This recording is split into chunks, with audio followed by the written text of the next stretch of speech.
in the United States. It did not come from his heart, so there was no need to clap for him. Mimi nauliza tu, I would like to ask my brother President William Ruto, kwa heshima kubwa sana,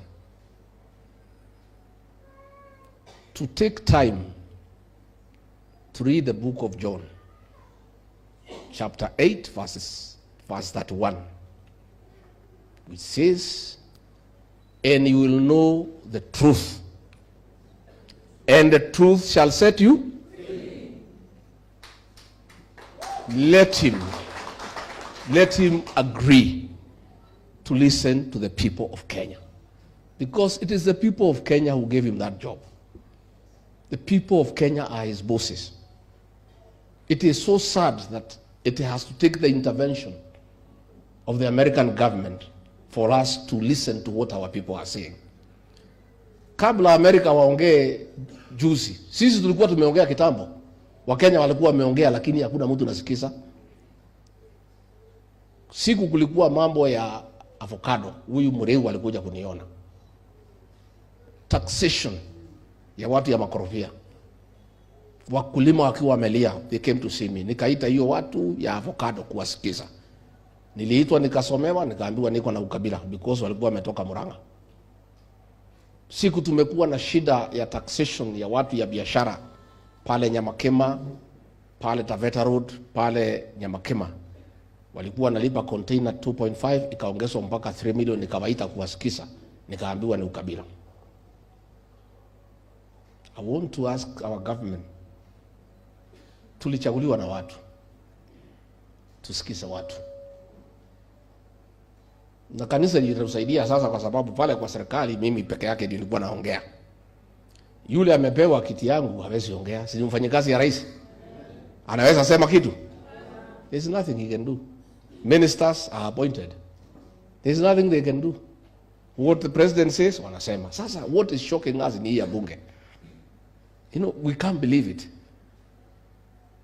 Wabunge walienda wakapitisha Finance Bill 2024.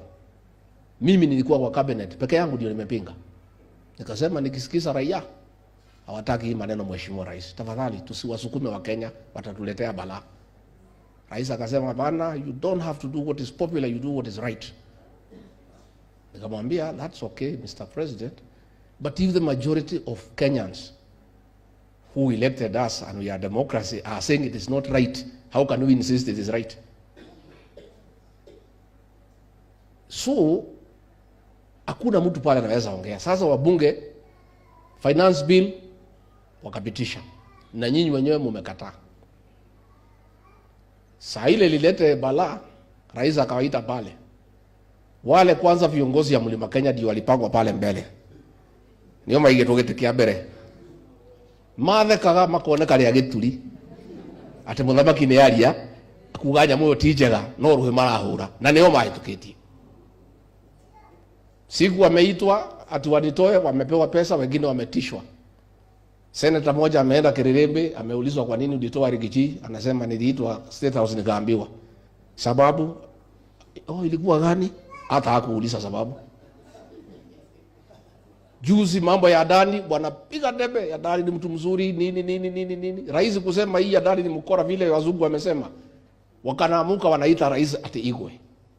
Simuliona? Igwe. Muliwaona? You know the kind of the quality of our legislators is wanting. Na hapa katika mlima ndimwire haria tutagacoka ringi tutige kora irima riri turi atongoria aria turithuraga mane tugwikira kabiru tondu twathura andu akuhangira nda ciao mane tuona uru abunge majority aria tuthurite guku kirima ni kunda ngutume